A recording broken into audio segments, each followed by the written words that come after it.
All right, good morning, people of YouTube. So this time we are going to be going over the Cross 7 build for Xross Heart. This is a deck that's really fast. It has a big Voltron Digimon that can clear anybody on the board. Gets Rush, usually Security, Attack Up, Piercing. You know, as many keywords as you can put on a Digimon. It's a lot of fun.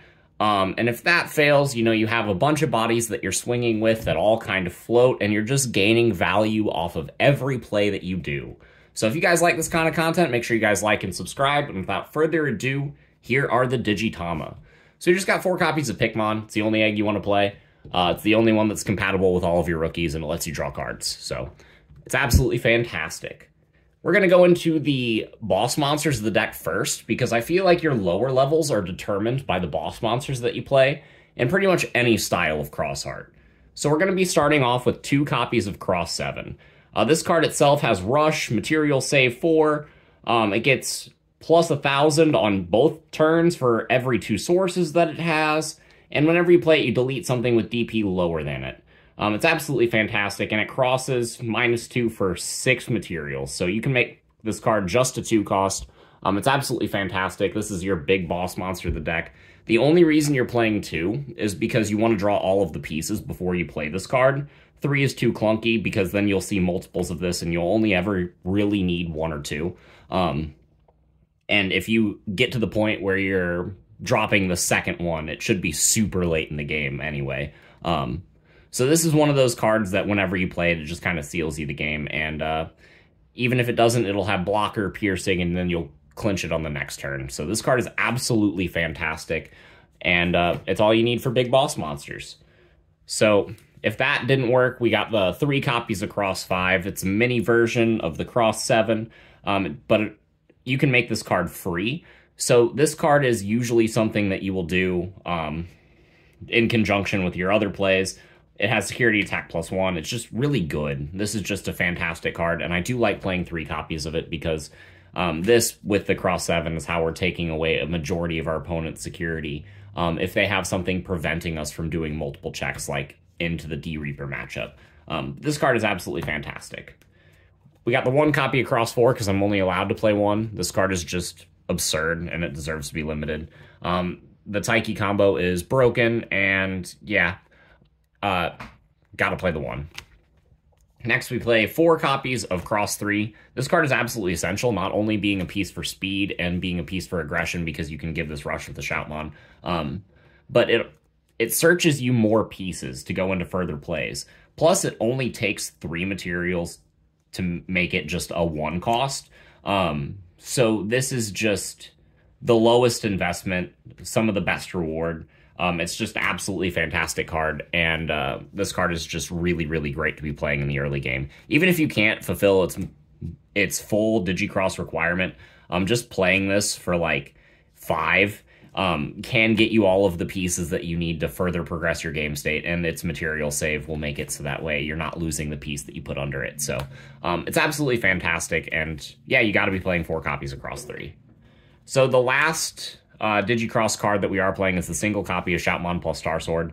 This card can beat over things like Psychmon. Even if you don't reduce the cost, you can just pop it. It substitutes for Shoutmon and Starmons, which is good for your Cross 5s and 7s. This card is absolutely fantastic. I do like it as the one of. It substitutes as a backup rookie if we're ever bricking on just not getting enough of those. Yeah, it's just a great card.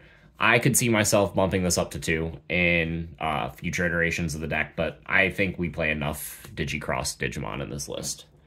So for the cross components, we got a lot of 4 ofs. We got the 4 copies of Shoutmon. He gives you Rush. We got the 4 copies of Starmons. You get to draw more cards.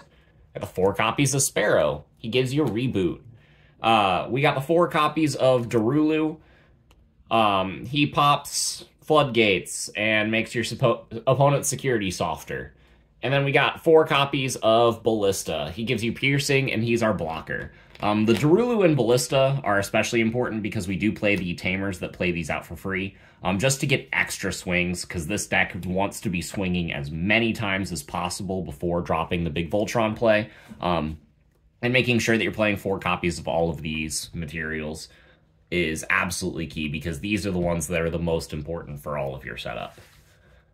So for the rest of the materials, we do play 2 copies of Omni Shout. This card is also here to help us remove problem floodgates. And this card can substitute as a Shoutmon, which is really nice. But also the security attack +1 is really cool, because if you're going to have to make the cross 5, but you don't have all the materials and you would pass turn, this card is actually better to put under it than the regular Shoutmon, because then you can give it security attack +2, and potentially threaten lethal in the next swing. So this card is absolutely great. I do like it as a 2 of, and I think this card and the Zeke Greymon are less important because they're only utilized with cross 7. But I only had space for 3 of them. I would bump Zeke Greymon up to 2 if I could, but it's like not that great. It's not itself a Xross Heart card, so I can't grab this off of Taiki, which kind of sucks. And if you evolve this off of cross 7 and you had Rush with it, you would lose the Rush because it doesn't have Shoutmon in the name. So you can't do the play where you swing with cross 5 for a bunch of security, evolve into this, unsuspend, gain the memory back, and then swing for game, because it'll lose Rush. So for that reason and that reason alone, I'm only playing 1 of this. But because I'm only playing 1 of this is usually the one component that I am missing whenever I'm going for the cross 7 play. So you could consider bumping this card up, but in all of my testing, this card has been fine, and I've liked having it whenever I've seen it, but it's not been better than any other card that I've been playing in this list. And then for the last Digimon, I'm playing the single copy of Death X. This card is kind of a flex slot, but Cross is going to be one of the best decks in the format. Blue Flare is also up there. This card is great into both of those. It's great into Bloom Lord. This card is just great into a lot of things, like Ulforce. I think Death X stocks are going back up, and if you don't have this card yet, now might be a good time to pick it up. This is another flex slot in the deck. I am playing the 1 copy of Gravity Crush. This card is absolutely fantastic, and I want to go play more of this card, because what this allows you to do, right, is this card in your hand can basically substitute for any piece that you're missing whenever you're going to Digicross. You can just activate the Gravity Crush, go up 2 memory, use your Taiki, do your plays, and then you're going to be in a position where you were able to progress as if you had all of your pieces, and you can just pay it back later, which is absolutely fantastic. This card can win you games that you would otherwise lose, and this is already a deck that wins a lot of games, so being able to win, some of those unwinnable ones is really, really nice. This is a great card, and I highly recommend you at least try it. I know a lot of people are playing it in the Merva list, but I think it definitely has its place in Cross 7 as well. So for the Tamers, I am playing 2 copies of the white one. This card's pretty good, gives us more memory, gives us more pieces, gives us more draw.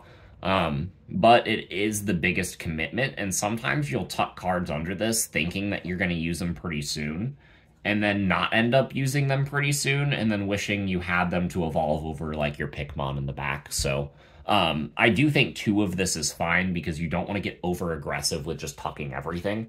And you do want to see at least 1 of this, so I feel like 2 or 3 has been the ideal ratio. I don't think 4 is correct for my personal playstyle. And then we got 4 copies of Taiki, because this card is broken. Searches your pieces, lets you do the cross thing, and yeah, playing any less than 4 of this card is a mistake. I do play 4 copies of Zenji and 4 copies of Hikari to round out the deck. Hikari will let you play the Darulu, Zenji plays the Ballista. I want ways to play extra pieces and get extra bodies really, really quickly, and I want value off of my cross plays. This card, the Hikari, helps you draw more pieces in the early and mid game as well. Even in the late game, if something goes wrong and you're trying to recover more pieces from the bottom of the deck after you've seen like maybe 2 or 3 of those previously in the game, Hikari can help you do that by you can Digicross into a cross 3. See a bunch of cards from the top of your deck with that, tap this, draw a card, and then just get more value off of that. And Zenji can help you extend your plays when you otherwise wouldn't be able to, by being able to tap itself to gain memory back whenever you do play your Digicross Digimon, which is absolutely fantastic because with Zenjis, you can actually get into a position where you are playing Cross 7 and coming out of that with more memory than you started with whenever you went to play that Digimon, which is absolutely fantastic. And not only that, but whenever your opponent hits these cards in security and you just play the pieces and have extra pieces to swing with on your next turn, your opponent feels like you kind of sacked them, when in reality you were just playing 4 copies of these all along, and the odds were kind of in your favor to hit at least one of them. And yeah, I really like it. This is a really fun deck to play. It's really aggressive. It has a lot of really cool things it can do. And it even has a neat defensive backbone, you know, just playing a big Cross 7 with blocker, killing something, clearing a board, and then putting your opponent in a position where they're forced to respond with it, feels really good. It's a fun deck to play, and I highly recommend you guys give this a shot. So, yeah, that's all I have to say, and we will see you guys in the next video. Bye, everyone!